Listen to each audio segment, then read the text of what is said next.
Hello, this is Eric Morris Eskenazi. Thanks so much for tuning in to the latest episode of the Rat Dispatches podcast. My guest is James Noll, who has a very prolific career as a horror author, recording artist, audiobook producer, and he is a English teacher as well. I hope you enjoy this interview with James, and I hope it inspires other people out there to get into self-publishing and writing horror fiction. Hello, thanks for listening to the Erratic Dispatches podcast. We'll be back shortly after a brief break. Hello, I've been using Anchor.fm now for about almost a year for the podcast Erratic Dispatches, which is distributed through Anchor.fm. It's completely free to use, very easy, and any audio that you upload or record through the website, it will be you can use it to organize your audio files, and once your podcasts are ready to submit, it will be available to stream within at least 8 different streaming sites. So, James, do you mind talking a little about how you first started getting into writing? What were some of your early inspirations and influences as a writer?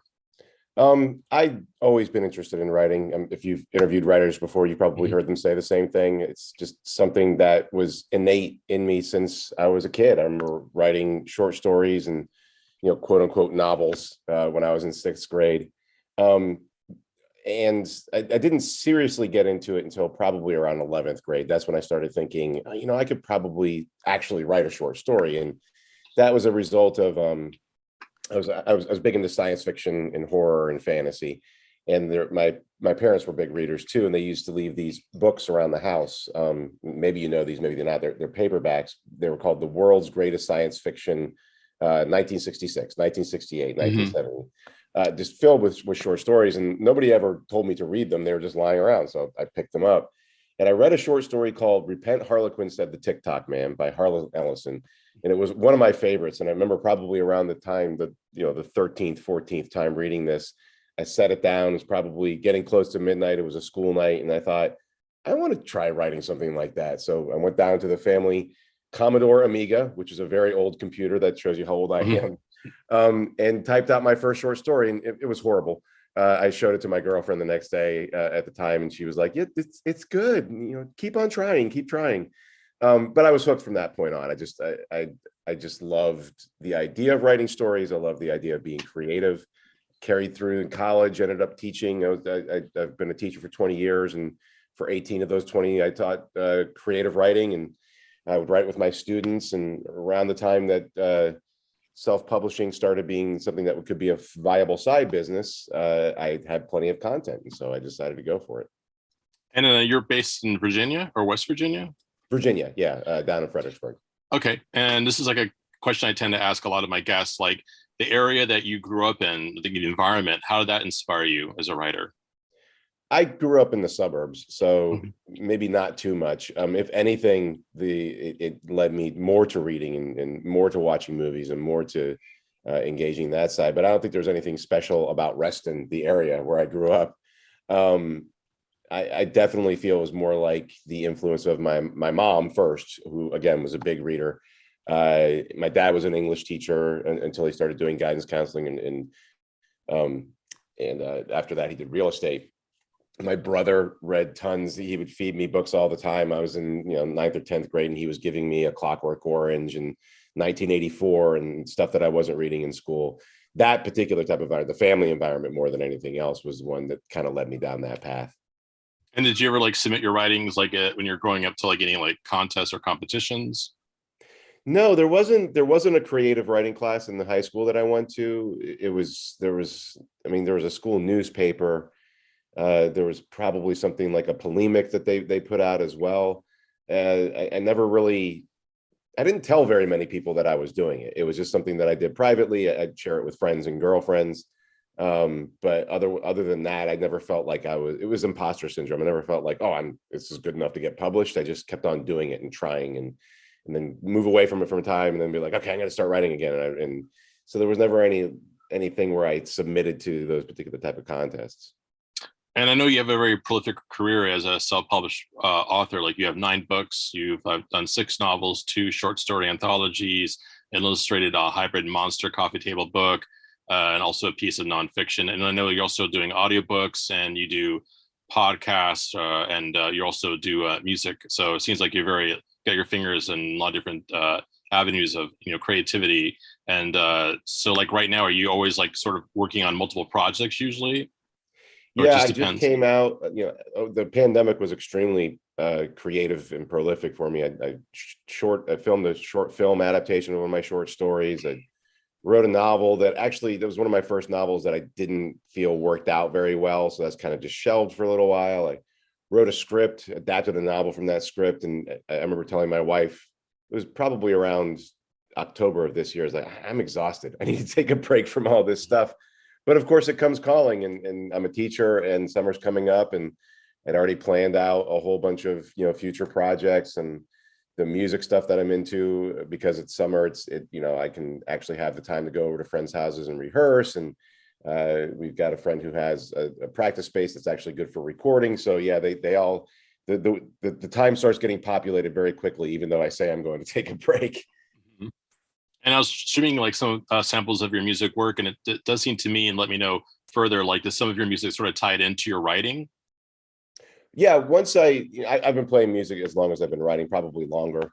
And I had all the gear, and the DIY recording has just taken off since technology has allowed it to. I've got a little home studio. It's no longer necessary to actually have to rent time in a studio. I do prefer to have my, whatever tracks I create mixed by somebody else, but if that ends up being too expensive, I can do it myself. And so because I had the gear and because I had the experience, that was one of the things that led me to doing my own audiobooks. Like I said, I'm an English teacher, so I'm very comfortable with the performance aspect of it. I do it every day, for 8 hours a day, reading to students, putting on the voices, learning how to enunciate, and all the different things that an audiobook narrator has to do. But I also felt that it would be fun to add that little twist, if the production required it, if it needed some Foley, if it needed some sound effects, if it needed some music, to do it myself. And so this kind of the part of the brand is everything that I create is going to have, characters are going to have their own theme songs, short stories are going to have their own theme music, because I can do it all. And if there's a part that I can't play, I've got friends who will help me out.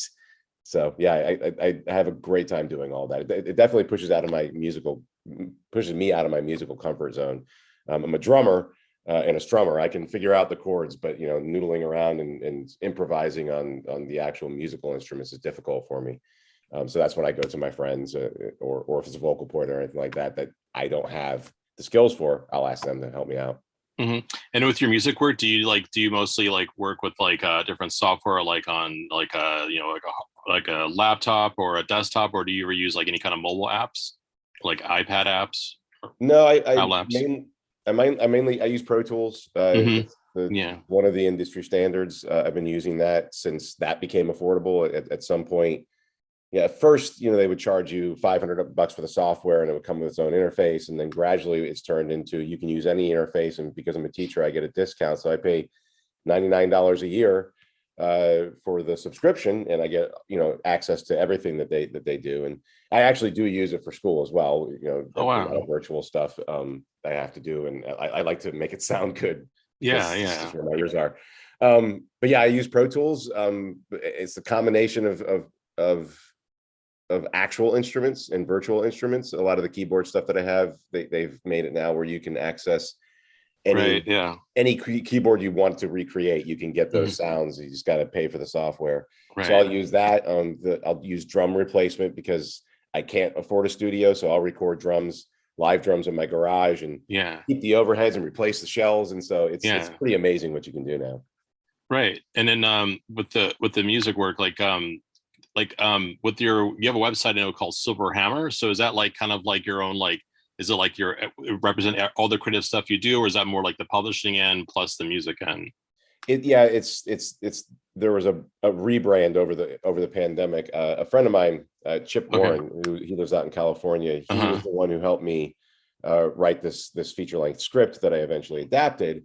And he was talking about shopping it around, that and some other projects that we've worked on, some other adaptations, shopping it around to Netflix and other streaming services. He said, "Look, what you need to do, let's make Pulp the part of the company that does the publishing, but Silverhammer is now like the main moniker. Let's get a new logo. Let's do Yeah. this, and this. So yeah, that's the umbrella, and then underneath that you have all the different divisions. But it's not like I'm employing multiple people. It's me. Yeah. I'm doing the writing. I'm doing the music. I'm doing the screen and Wow. everything like that. But the idea is so that it looks more professional. And once we start building even more and more content, it falls underneath that umbrella. Right. And then like how do you have your students like read your own work, and like how do they feel about it? Do they like it? Yeah, well, if they're into that type of work, they all freaked out. I actually changed counties this year. I moved to a different county that paid better, and it actually ended up being one of the selling points to get me on as a teacher, which was nice. I Wow. didn't require it. I wasn't thinking it was going to go that way, but the AP who hired me loved the fact that I wrote, loved the fact that I do all these Yeah. different events and Yeah. that I'm doing all these different creative things. Which again, it's not why I did it, but I can see the carryover. I've always seen the carryover. If you learn how to write and edit and you're doing publishing, you can explain things better to your students, especially in terms of the writing I'm asking them to do. But yeah, when they find out, they find my website, they go crazy. Oh, Mr. Noll, you're doing this, you're doing that. And I'll tell them, I was like, I'm doing a new release, or, here's a song. If you got Spotify, do that. I always tell them, don't buy my stuff. I will put it in the library. That's an unfair power play. Or I'll keep a little shelf in my room for them. And some of them like it. They like that type of stuff. Some of them are just excited by the fact that there's somebody in their lives who is being creative and isn't just a teacher. They're actually walking the talk. And do you mind talking a little bit about the short film? Yeah. So the name of the short film is Lilith MPK. I started thinking about adapting one of my short stories, or a bunch of my short stories, after I saw season 1 of Love, Death, and Robots. It's a Netflix series. And that one, if you don't know what that is just, I think it's like 14 to 18 super short stories, 5-minute, 8-minute, 15-minute short stories in animated form. And I remember thinking, I've got 50 short stories that I could adapt. It would be really fun to do a live action version of that and create my own Nollverse where all these things are happening and adapt them and make them, interplay together. There's a lot of video out there that does that, and just make that work for the horror world. And so that's where the idea came.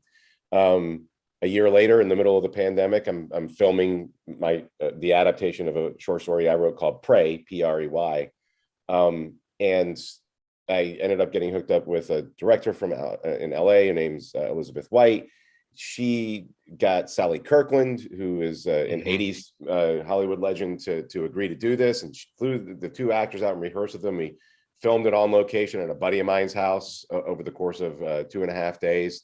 And they bundled back to LA, and we spent the next couple of months editing it. And I worked on the Foley. I did the dialogue. I did a lot of the score. And Elizabeth and Peter, her cinematographer, they did the editing. And recently it just got into the Awesome Con Short Film Festival, which I don't know if you would, Awesome Con's a Washington, D.C. Comic-Con, essentially. It's a Comic-Con event. I was just up there last weekend and got to be on a panel and talking about it. But the whole idea was that was going to be a proof of concept for that larger project. But one of the things that I learned from doing this is that making film is super expensive. For something like I was thinking it would cost approximately $25,000 an episode. And that's super low. To do it right, it might need $100,000 an episode, 14 episodes, you need over $1 million to do something like that. More like probably need 4 or 5 million, which according to my friend Chip is either low or no budget, which freaks me out whenever I think about it. Yeah. So I'm not sure if I'm going to be able to do another one. I want to, move on with a different adaptation. But yeah, the money is definitely prohibitive. I'm glad I did it. And I love doing that stuff though. And will the short be available to stream at some point online? Hopefully, we want to submit it. We submitted it to several other festivals. There's the Virginia Film Festival that they accept. They give us a notice of acceptance soon. There's one in Arlington. There's a couple other ones, and they ask that we don't put it out online, that we don't put it on YouTube or start selling it or releasing it.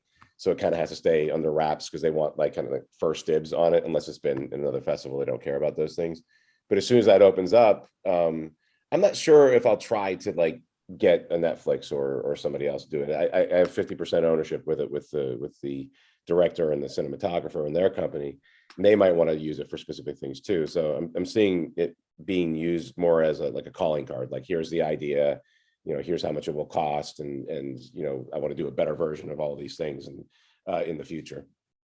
Great. And do you mind talking about like some of your books? I know you did some like different series, like one called like The Hive, which is like is it like 4 volumes, or is there more volumes besides the 4 volumes that you Yeah, can that get one on was Amazon? actually, I'm sorry.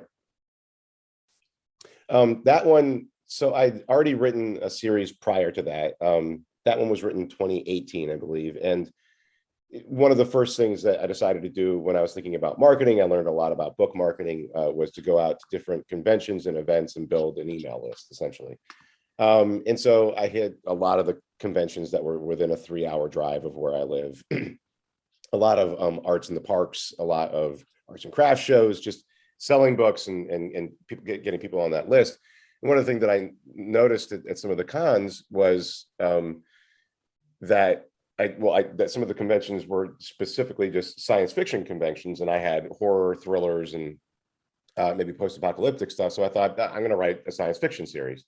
And then I thought, sorry, that if I'm going to write a science fiction series, I wanted it to be something that's more along my strengths at the time, which was short story writing. And that's where I thought of Netflix and doing seasons. I got to clear my throat. Hold on a second. So the idea behind having 4 different volumes or 4 different seasons was to have 5 episodes per season. Each episode has its own arc. Each season has its own arc. And then the whole series has its own arc. And since I was writing it as I was going to all of these events, I was able to put out in paperback, hardcover, and audiobook form and ebook form a season at a time. So every quarter of the year, I was putting out one of these things. So it was something I could alert my email list to. It kept me productive. It kept me moving along forward and doing all these things that I wanted to do. And then in order to sell them at conventions, they were 5 episodes is not a huge amount of word space. So I also wrote short stories to fill out the books so that people would feel that they were getting something that was worth the money that I was charging. And so I did the music and the audiobooks and all the stuff for that. And so by the end of that year, I had a separate anthology and The Hive together. So it served a lot of different purposes. And like, have you ever like thought about maybe adapting some of your short stories or a novel into like a graphic novel? That was kind of the idea you mentioned before, the Encyclopedia Bazaar that I did with an artist friend of mine in town, Jamie Bronson, was to do something that had an edge of humor into it. Maybe not I'm not too big into the graphic novel world. I tried really hard, especially when I was a kid. I loved comic books. What was it? When Watchmen came out, I read the original Watchmen, but as I was going through it, I found myself skimming a lot. And it's not that I don't find it viable. I do. I think it's amazing art. It's just that my ear is tuned towards novels. And so I was missing some of those descriptions. Instead of looking at something, I wanted to read it. And then I did the same thing with The Walking Dead. When the first season came out, I was like, oh, they've got the whole plot already. I'm going to go read this. And so I got the first compendium. And to me, that felt more like it was, the artwork for the show. I forget what they call it when they set up all of the different frames of what they're going to be shooting for the live storyboards. action. Storyboarding, yeah, it felt more like storyboarding to me. I thought the plots were great. I loved all the characters, but again, I was missing the words. So that I don't want to delve in an area that I'm not comfortable in, that I'm not familiar with, that I don't know, that I don't know or understand any of the tropes. That would be like me trying to write romance fiction because I think it sells. But I did want to do something with illustrations, and so I came up with the idea of this this encyclopedia of hybrid monsters, essentially, and there's an element of comedy to it. So you have a Cursign, which is a mix of a black bear with a gigantic pit bull, or an AK-47 Africanized wasp, which is a wasp that shoots bullets instead of stingers. And I gave all those ideas to my friend Jamie, and he would draw the art and create the backgrounds, and I would create the lore that surrounds it, like encyclopedia entries or stories. So it had the element of illustrations in there that Jamie was doing, along with what I was able to write and what I was able to engage in comfortably, which is, prose. Wow. And then like, have you ever thought about also like maybe like working with like a app developer doing like kind of an app, based on like one of your work, like incorporating your music and it's like kind of like a story you kind of follow along? Kind of like a multimedia thing. Mhm, yeah. Yeah, I've thought about it, and I've brought not any further than like, that would be interesting. I've brought up an idea to a couple of friends who do apps, and they're like, yeah, that's great. But the thing is, everybody wants me to do an app, but they don't want to pay me to do it. It's like, that's true. Like it would be very, very cost prohibitive. But it is something, I've got I would be able to create the multimedia content for it. It would just be a way of figuring out what would be the purpose of the app other than to just tell stories.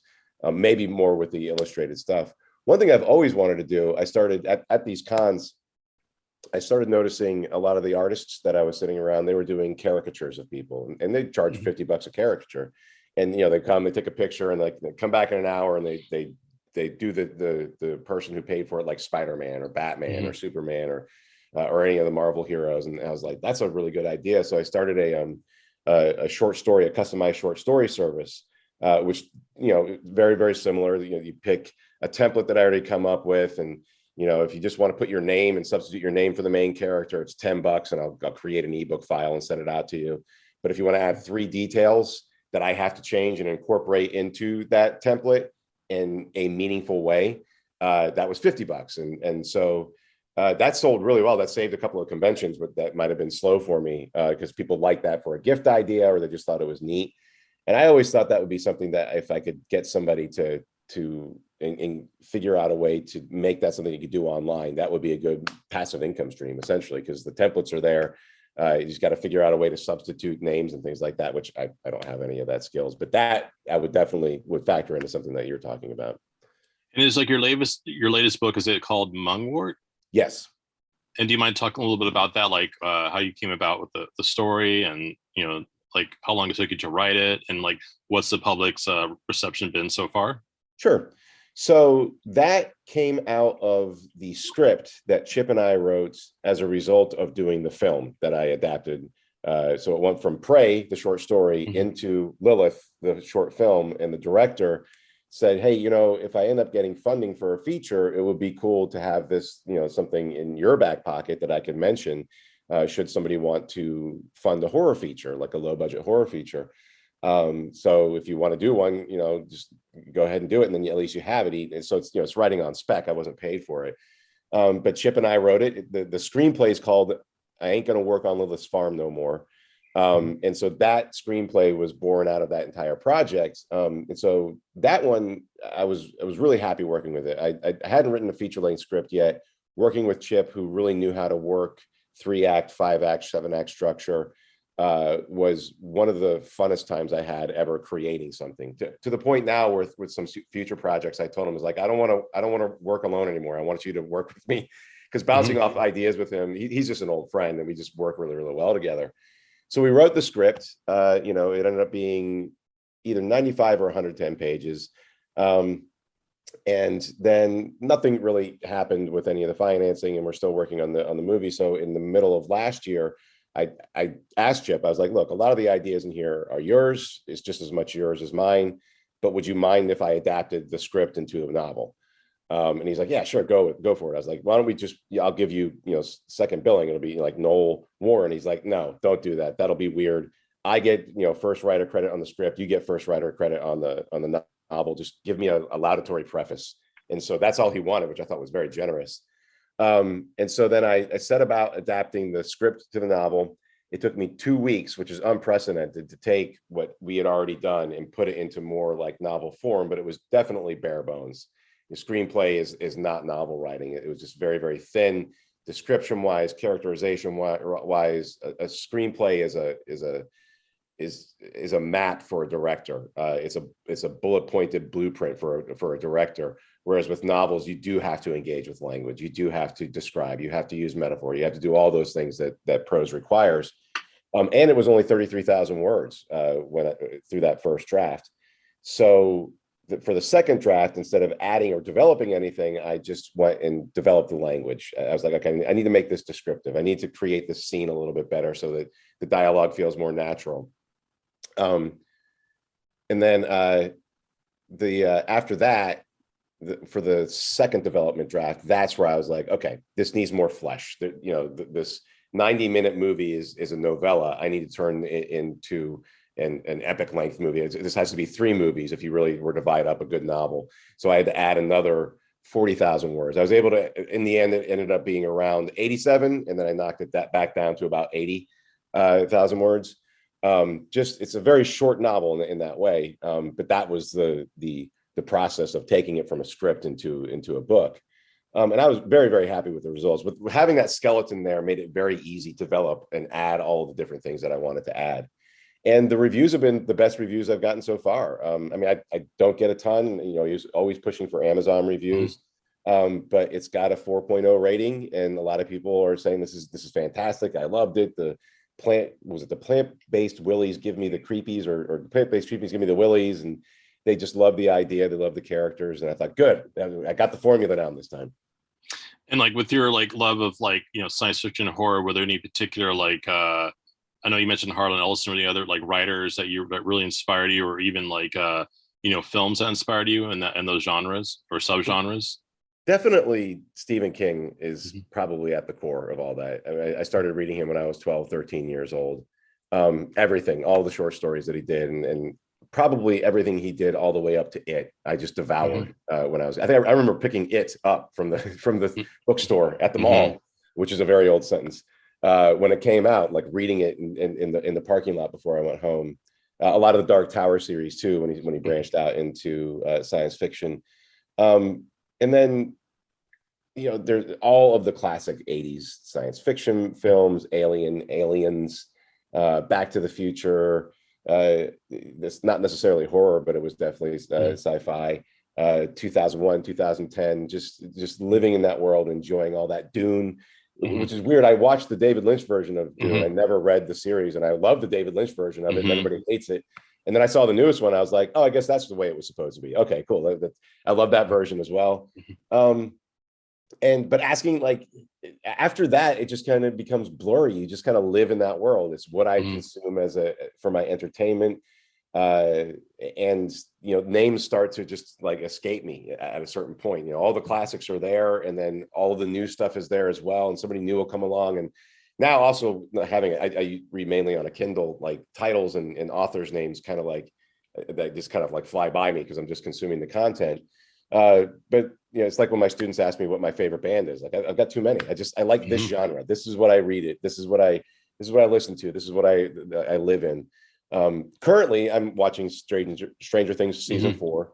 But I love Ozarks, and then my English major comes in there, and I love that type of. Well, that's like gangster drama, so there's an element of horror in there with that. It's got the thriller element, and let me see.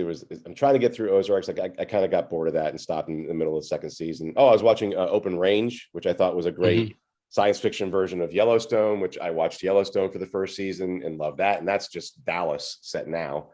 And so at a certain point, even though I love writing horror, I love writing science fiction, I live in all these other different worlds, and it's fun to like put them into the books, because that's my favorite thing that Stephen King did, or any good horror writer will do, is it's not necessarily about the monster or the beats that you're hitting, although that's definitely a part of it. It's about creating characters that your readers will love and then be concerned about when the bad things start happening. And you can grab those characters from any genre or anything that you read. It doesn't necessarily have to be horror.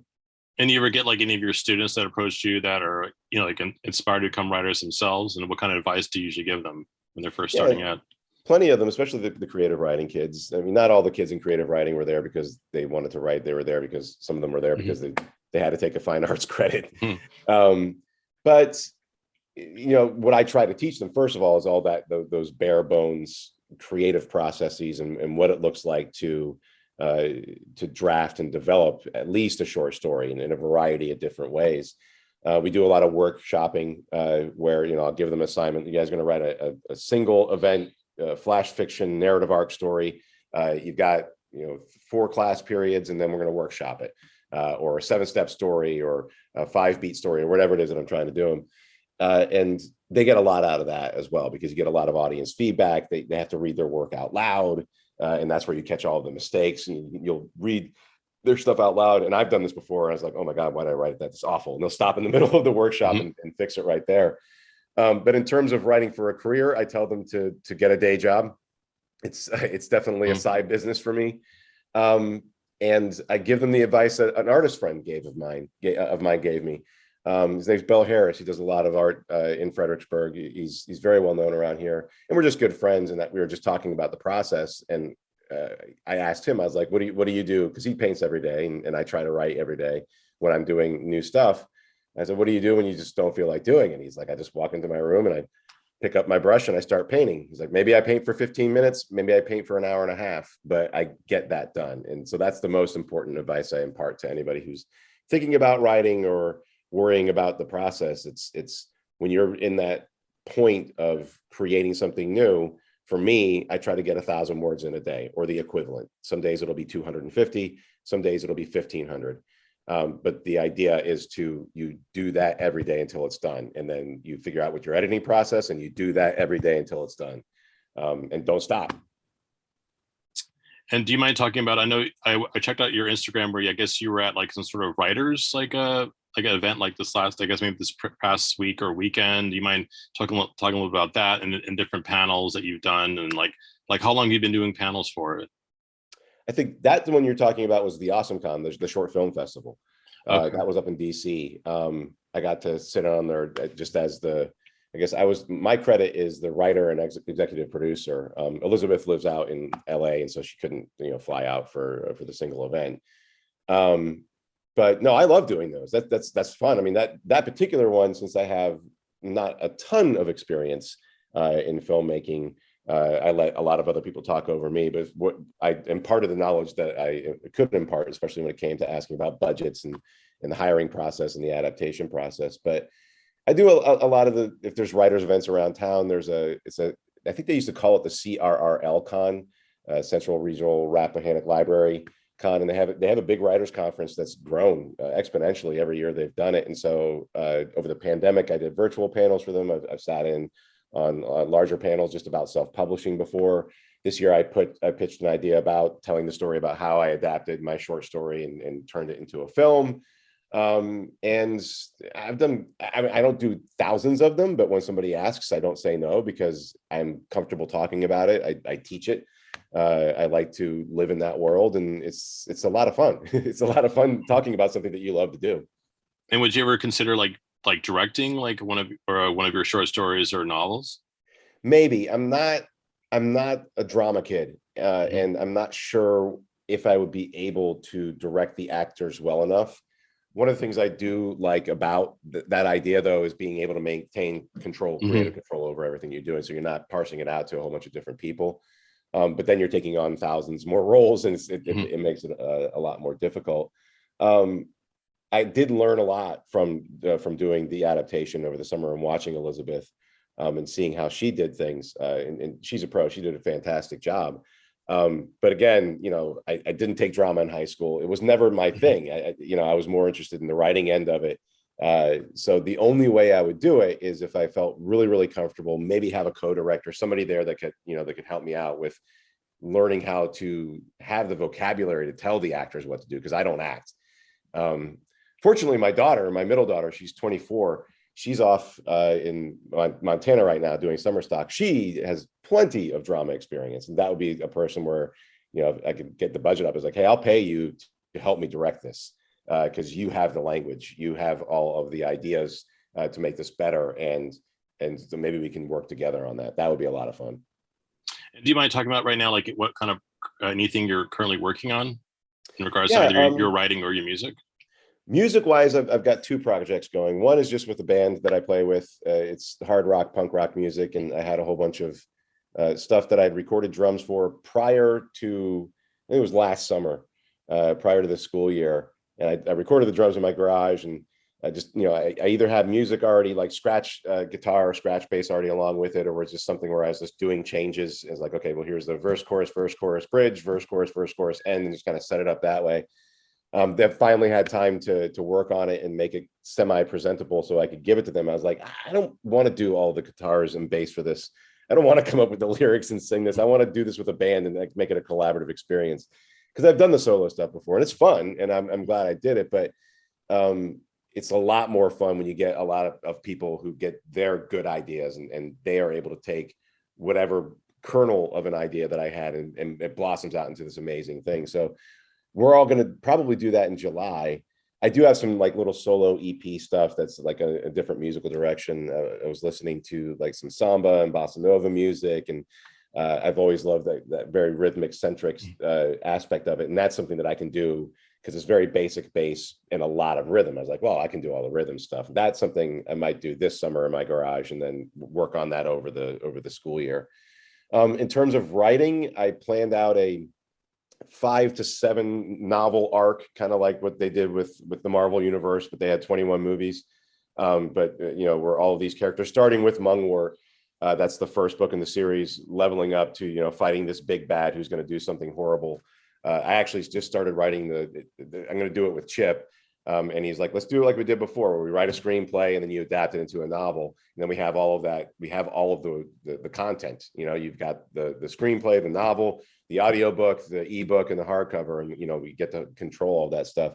So I started working on the second one today. At this point, it's either called Planet Kill or Planet Death. There's a lot of novels and movies out there that are called that. So that's the tentative title. But it's going to be something like that. So those are the 3 projects that I'm working on right now. And like in regards to like sales of your work, like do most people like consume your writing like through the like physical copies or through ebooks? So usually on a launch, I'll do okay on a launch. And then after that, it kind of peters out. It takes a lot of money to advertise on Facebook and Amazon and all the different social media things, to the point where I've tried it out and I've done some AB ads, and I was like, okay, I'll need about $20,000-$30,000 budget to actually get some sort of return on this. So until I can do that, the online thing is mainly social media, email list. But I've been doing the cons and the live events since about 2016. I've got them narrowed down to the ones that they either break even or I make a lot of money. The break even ones I go to because I've gone to them and I like I've made some super fans there, or I just like the event. But I make a lot more money at arts and crafts shows, or local events, local being like somewhere within an hour and a half, because usually I'm the only author.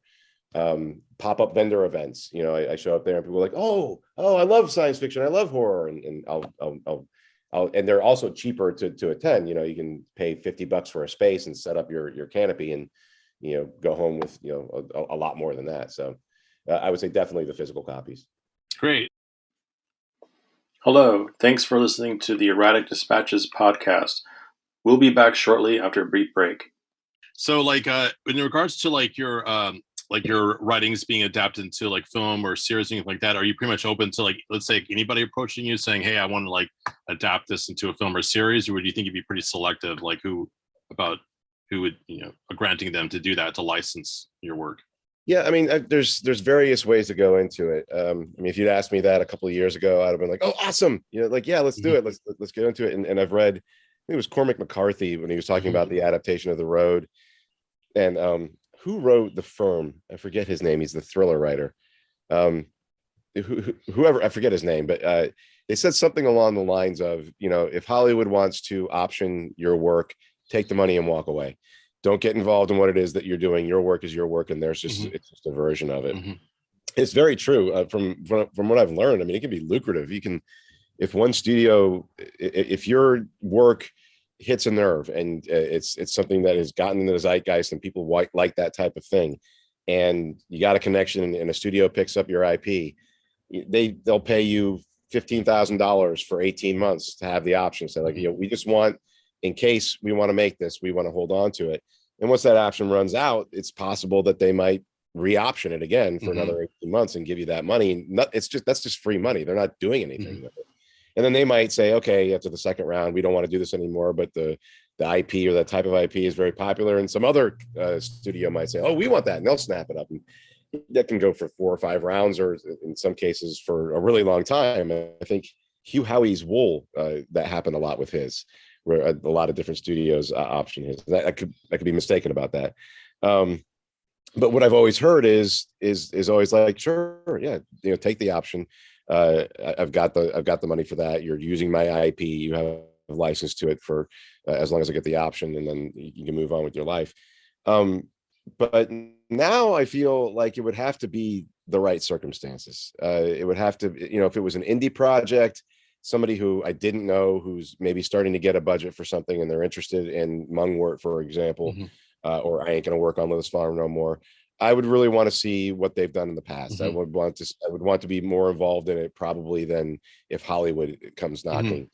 You're not going to get an option for somebody like that, and you're handing over, since that one is like the first in a line of planned novels, you're handing over the license to a lot of different IP to somebody who, if you don't get along with them, if you feel like their creative choices are wrong, if they rub you the wrong way, if there's something about them that you just don't like, you're kind of stuck with that person, at least through that one project. And so why would you want to do that if you end up having a negative experience? Um, and that's all to, that's it's nice to think about those things, but getting that actual option, getting somebody to come talk to you about this, that's a lot of work, and I think those opportunities are few and far between. So you really do have to measure it. And like, would you ever consider like, if someone offered you to like do some writing work out in LA or Hollywood, like on a series? Sure, yeah. I mean, I'm just finishing up year 20 as a teacher. Probably Chip does a lot of that stuff. He does a lot of stuff on spec. So most Hmm. likely me not having any sort of pedigree or background or of selling any scripts, I'd probably have to do it on spec. But if that was a way of getting a resume and getting representation, if Chip came to me and said, "Hey, let's work on this project together. You're not going to get paid at first, but you can get representation. You can get your Writers Guild card this way." I would be open to that. That's just another way of working, as far as I'm concerned. Got about 10 years left in education. Uh, I don't know if I'm going to retire an educator, but you always keep your options open, and if that's something that where I can make that pivot, why wouldn't I? That sounds like fun. And do you mind talking a little about like different inspirations or unusual circumstances that inspired your writing? Inspiration, circumstances, or inspirations. There's nothing specific. It all goes back to just wanting to do it and wanting to do something different and be creative, and take those story beats that everybody loves and put my own stamp on it. I know for Mungwort specifically, well, we could talk about the Hive in Mungwort. The Hive, I wanted to set in where I used to live, Spotsylvania County, Virginia, and I wanted to do a post-apocalyptic alien invasion story set in that area. And since I was writing it like a Netflix series, I wanted to create something that, when it comes to sci-fi and post-apocalyptic stuff, I didn't want to make it the typical science fiction alien invasion story. I wanted it to be something more along the lines of like, once this weird thing happens, this big gigantic hive thing or multiple hive things start taking over the world, it opens up the window to all these weird creatures kind of popping up out of the woodwork. And maybe they were brought along by the hive, maybe they'd have been on Earth all the time, and it took on a little bit of an X-Filesy Hmm. aspect to it. And I remember wanting, the first season was definitely, okay, this is the post-apocalyptic story. And then season 2, I remember thinking, I want to delve into like the crypto creatures.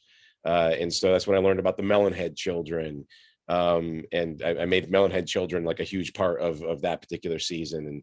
And season 3 has a lot more to do with like mad scientists and crazy monsters, that like hybrid creatures that start popping up out of the woodwork. And so, if anything, that was the inspiration for that, was like this alien invasion, X-Filesy type thing, Fringe, that Twilight Zone Hmm. stuff.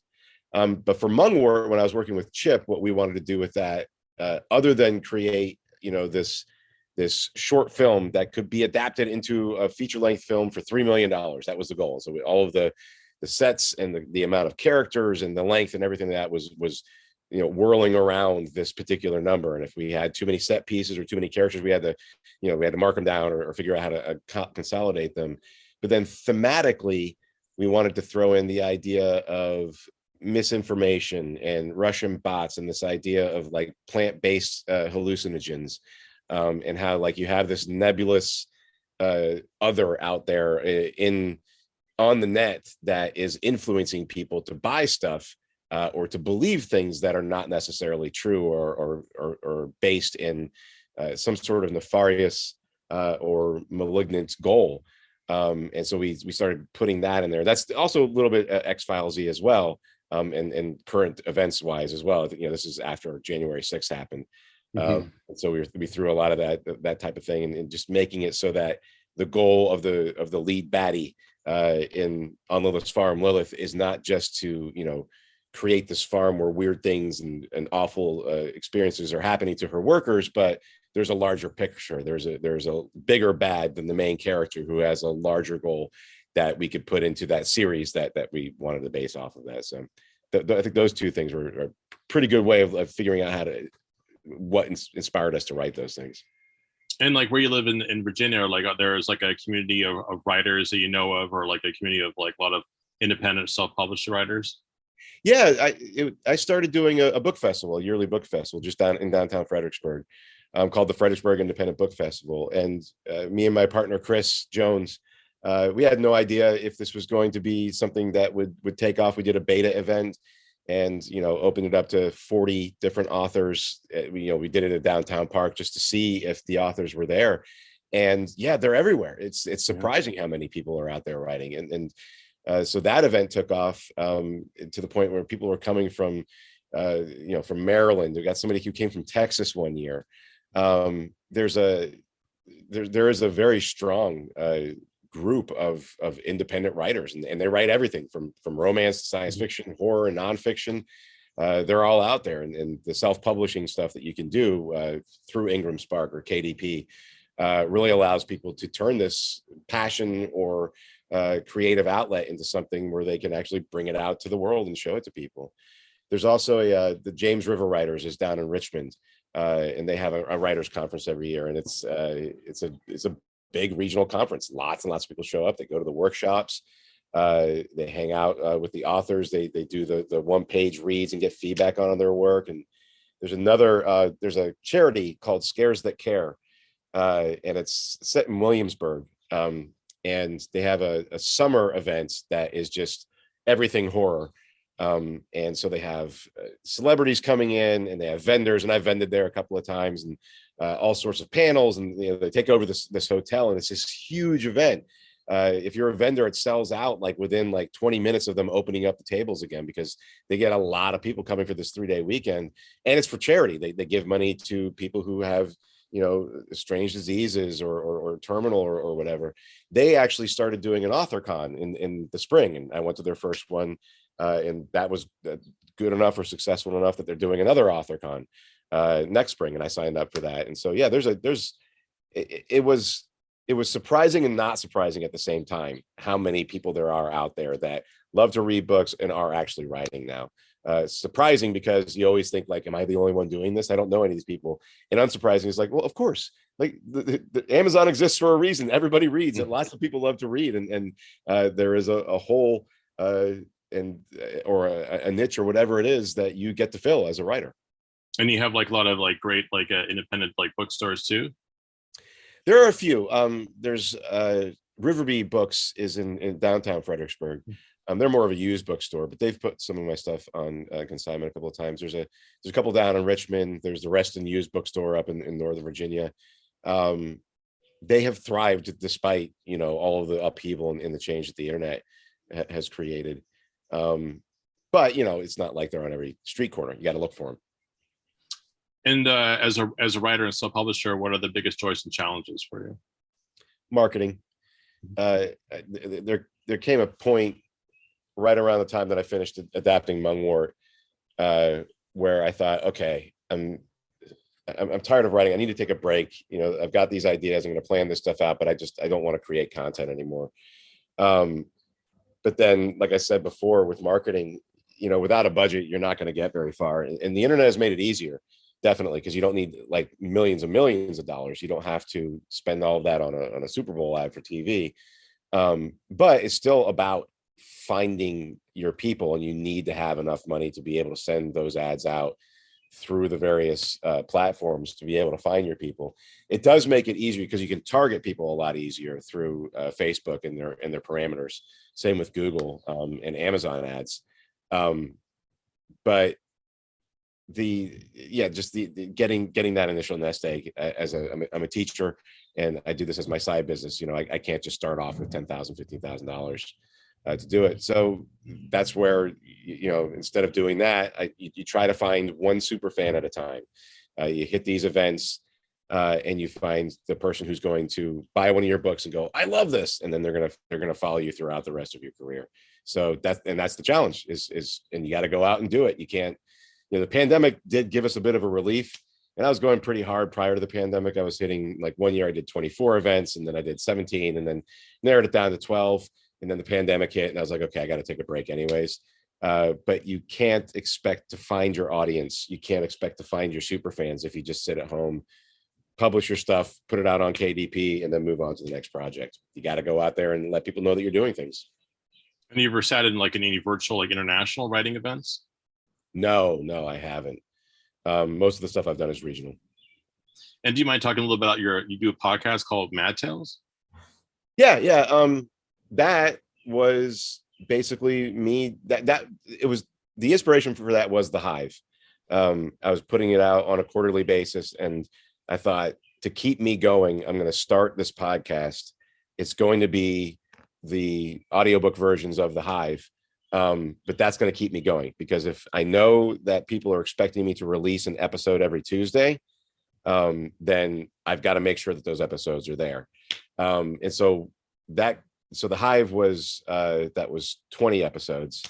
And then, well, it was actually 19, but one was really long and it was split in two. And then after that, I already had I had a short story collection, 13 Tales, that I'd already done the audiobooks for. So I thought, well, while I'm creating the next audiobook, I'll put these 22 short stories out that I've already got the audiobooks for, which will give me time to write the new content and do the audiobooks for those. And I just kept on doing that for a long time. The last one I did was over the pandemic. And it's funny, it's a little side note, but it's, the company that I use to distribute it, they're called Buzzsprout. They give you the stats, and you can see I was getting 200 downloads a week from the time that I started it, which is, I'm not even advertising it, it's pretty good. And then March 2020, it went up to 1,000. Right when the pandemic hit, everybody started listening to podcasts. And then right when we started getting the vaccines, it started leveling off again. So it was going, I was getting 2,500, 3,000 episodes a month downloaded for several months in a row. And then everybody goes back to work and they're not listening to podcasts anymore. But yeah, so the last one I did was the last project that audiobook project that I did in the pandemic, which was for a novel that I wrote called The Rabbit, the Jaguar, and the Snake.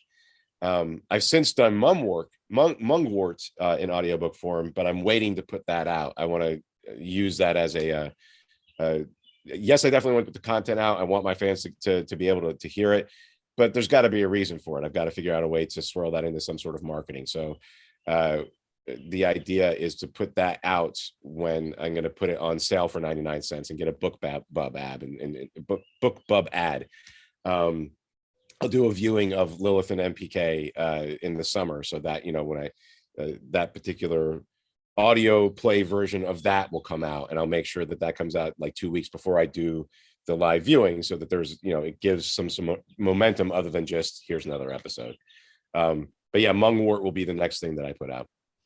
And like for the listeners of this podcast, like for the summer, are there any upcoming events in your area that you want them to be aware about? Like anything they're going to be involved with?